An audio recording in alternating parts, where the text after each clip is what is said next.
Good day mga kamots! Welcome back to our YouTube channel. Muli nga tayo nagbalik dito sa Suzuki 3S Caloocan. This time around na kamo susunod naman natin bagong Raider din na labas coming from Suzuki. So kung yung naunang nireview natin is yung Suzuki Raider Pro version, kasi susunod naman natin tong Suzuki Raider R150 Blade version. So aalamin din natin kung ano-ano bang mga specs din na tinataglay nitong bagong underbone na rin na ito coming from Suzuki. Kung ano-ano naman yung mga dinagdag at binawas dito ni Suzuki.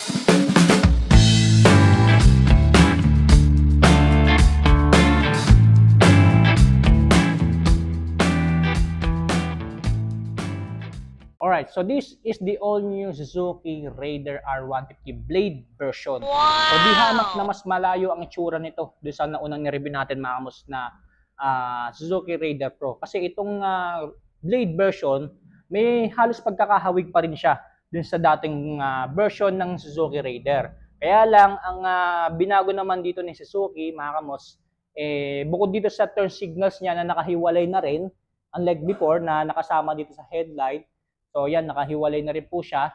And dito sa may mismong batok niya, ganoon na rin yung itsura, mga kamos, no? Medyo pinaangat na rin ng konti dito. Na parang tila naging kahawig niya mga kamots yung Kawasaki Fury. Kung matatandaan niyo yung Fury ni Kawasaki na 125, ganun na ganun daw yung itsura nitong bagong Raider na Blade version, no? Para magkamukha daw sila. Yun naman yung mga sinasabi ng mga netizens nung nauna nilang nakita tong Blade version. So kung yung isa yung Raider Pro is kamukha ng Gixxer, ito daw is kamukha ng Fury ni Kawasaki, mga kamots, no? Ayan, so dahil daw dito sa batok niya na dito sa part na to ng Raider na to. I must say na kamukha pa rin siya nung older version. Kaya nga lang, hiwalay na po yung turn signals niya. Which is isa sa mga disadvantage talaga mga kamos kapag ganito nakahiwalay yung turn signals. Kasi takaw bali talaga po siya. Ayan. So iiwasan nyo na lang siya mga kamos, no? Na talaga mabali nyo siya. And then, pero nagpaangas naman itong pinaka parang air scoop niya, itong part na to. Wow! Meron siyang ganitong design dito sa turn sa turn signals niya. Ayan, no? Plastic type. Ayan. And then naka-bulb type pa rin yung turn signals niya. So mas maganda kung ginawa na rin tong LED ni Suzuki since bagong version na rin naman, no? Sa headlight niya naka-LED pa rin, and then meron pa rin siyang daytime running light dito. Itong pinaka parang B-shape na to, mga kamos, no? So nandiyan pa rin yung signature daytime running light niya. Logo ni Suzuki nandiyan pa din. Ayan, so by the way, ang kulay pala na re-review natin ngayon is matte black na may pagkahalong maroon. Ayan, no?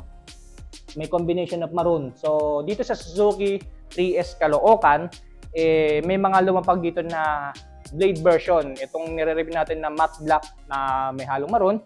And then itong matte black na may pagkahalong gray. Ayan, no? Matte gray naman to. Ayan. Kaibaan pala nito sa Pro version, mga kamos, no? So unahan ko na kayo.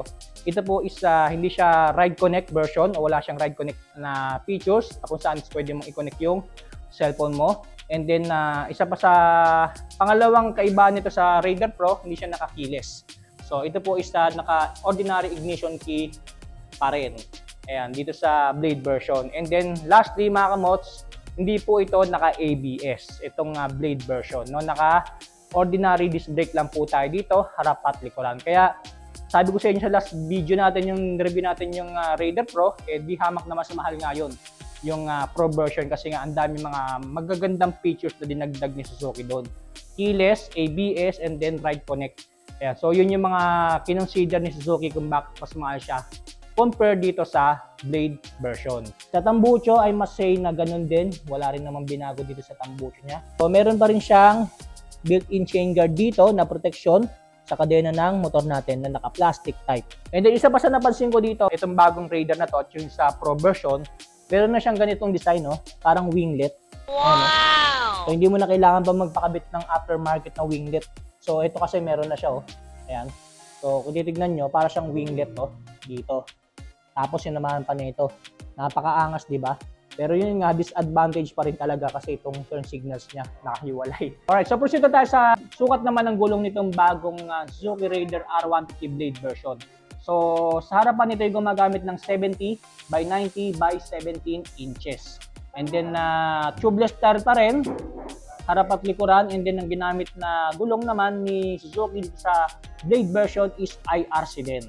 IRC tires din po yan, kagaya din sa Pro version. Pagdating naman sa sukat ng gulong niya sa likuran, ito po ay merong 80 by 90 by 17 inches din. Sa kulay ng mags niya, mamos dito sa ganitong kulay na maroon tsaka matte black is color red po yung mags niya. Upuan naman niya, manipis pa rin, kagaya nung sa bagong Raider Pro. Parehas lang sila ng sukat ng upuan. And then, sa grab bar, same lang din naman, naka matte black paint finish din. And then, ganun din, wala rin siyang underseat compartment, which is ang makikita natin dito sa ilalim ng upuan niya is yung mismong tangke niya. And then, yung lagayan ng battery. Yan. Sa fuel tank, ganun din, 4 liters din tong Blade version.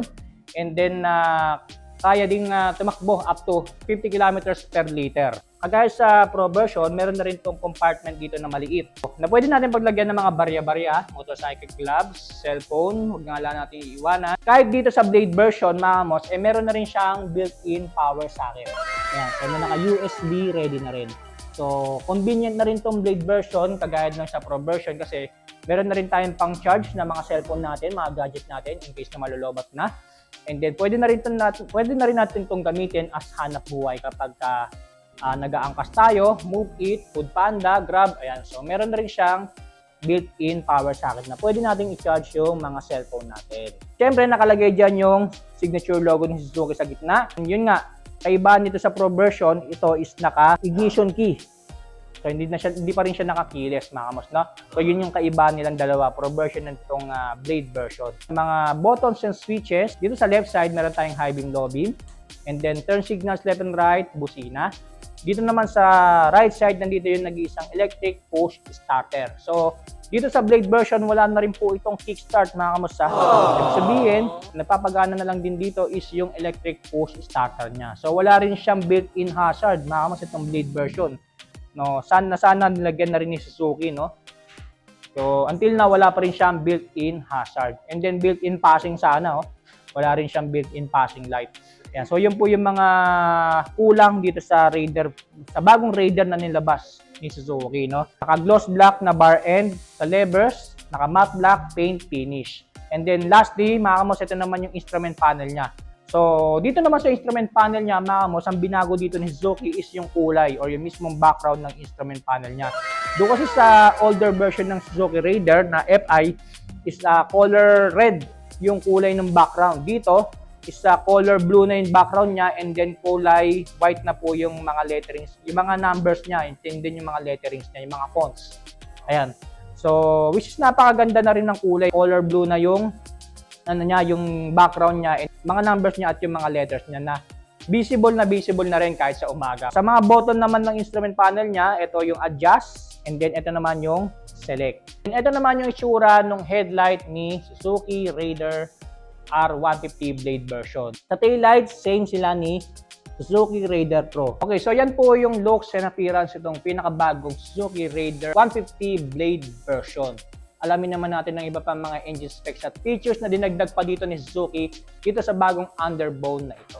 The all-new 2025 Suzuki Raider Blade version has a 147.3cc engine displacement, 4-stroke single-cylinder naka-dual overhead cam with 4 valves. Sa kanyang max power at max torque halos wala namang pinagkaiba sa kasabay nitong lumabas na Pro version na mayroong 18.1 HP at 10,000 RPM habang kanyang max torque ay 13.8 Nm at 8,500 RPM. Sa kanyang fuel system naka-fuel injected habang kanyang cooling system naka-liquid cooled pa rin. At kagaya din sa Pro version wala na ring kickstart itong bagong Suzuki Raider R150 Blade version, kaya naman pinapagana na lang ito ng electric push starter. Sa kanyang driving system, of course, naka-chain and sprockets din. And when it comes to transmission system, meron din po itong hanggang 6-speed na naka-full manual clutch. At ayon kay Suzuki, kahit itong bagong Raider Blade version ay equipped na rin ng tinatawag na sleeper clutch for much better and smooth performance kapag nagpapalit na tayo ng gear dito sa motor na ito. Na isa rin sa mga hinahanap ng mga sanay na sa mga decambyong motor. For the suspension, sa harapan equip po ito ng telescope telescopic fork and naka-centered monoshock din pagdating sa likuran. For the braking system ay parehas pong equipped ng hydraulic disc ang preno nito harap at likuran. Kaya nga lang dito sa Blade version wala po itong braking features na anti-braking lock system na meron sa Pro version. At para sa kanyang dimensions, meron po itong overall length na 1,975mm, overall width na 675mm at overall height na 980mm. At meron naman po itong seat height na 765mm habang ang kanyang ground clearance ay 150mm. And when it comes to overall weight, mas magaan ng bahagya itong Raider Blade version compared sa Pro version na mayroong 112 kilograms. At yan ang engine specs at iba pang features itong pinakabagong Suzuki Raider R150 Blade version. Kaya naman alamin na natin ang cash price at installment price nito dito sa Suzuki 3S Caloocan as of November 2025. Okay, so proceed na tayo sa cash price at installment price nito pinakabagong Suzuki Raider R150 Blade version naman. So magkano nga ba ito dito sa Suzuki 3S Caloocan as of November 2025? Para po sa cash price niya, mamos, gaya na sinabi ko sa inyo, nung binilog natin yung Raider Pro, mas mura ito kaysa dun sa Raider Pro. Kasi nga, may mga ilang features dito na wala, tulad ng ABS, keyless features at yung Ride Connect.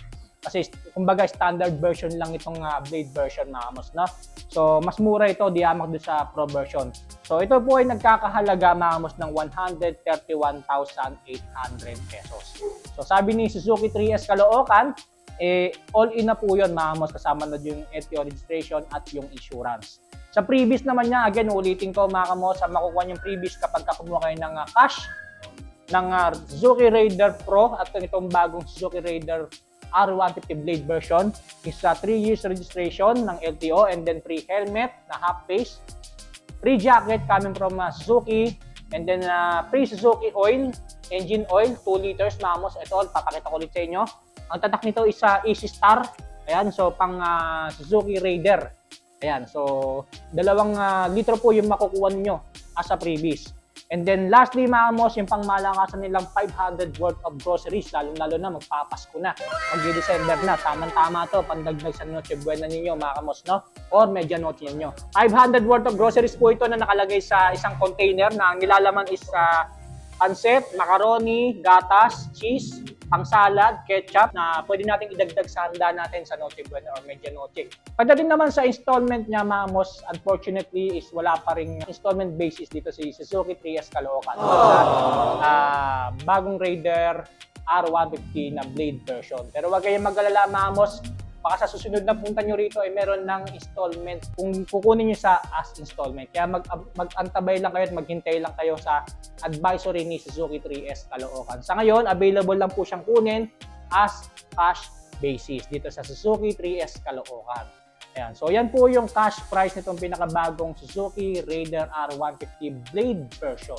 Kung sa tingin nyo sulit itong nireview nating Pro version at Blade version, mamos, paki-comment down below nyo nga kung sulit nga bang kunin ngayong 2025 itong Blade version at yung Pro version. Mga naghanap ng stocks nitong mga bagong Raider na to, so again, mag-message na lang kayo sa Facebook page ni Suzuki 3S Caloocan. Ito po yung Facebook page nila para makapag-reserve kayo at makapag-inquire kayo kung may available pa bang unit. Again, gusto ko ulit magpasalamat, of course, kay Ma'am Mavic na branch manager nitong Suzuki 3S Caloocan, and then kay Sir JC, and then kay Sir Ferrer na nag-assist sa atin para i-review ang pinakabagong Blade version ng Suzuki at yung Pro version ng Suzuki Raider. Ayan. So abangan niyo pa yung mga susunod na motorcycle vlogs natin bago matapos ang taong 2025. So stay safe, ride safe always.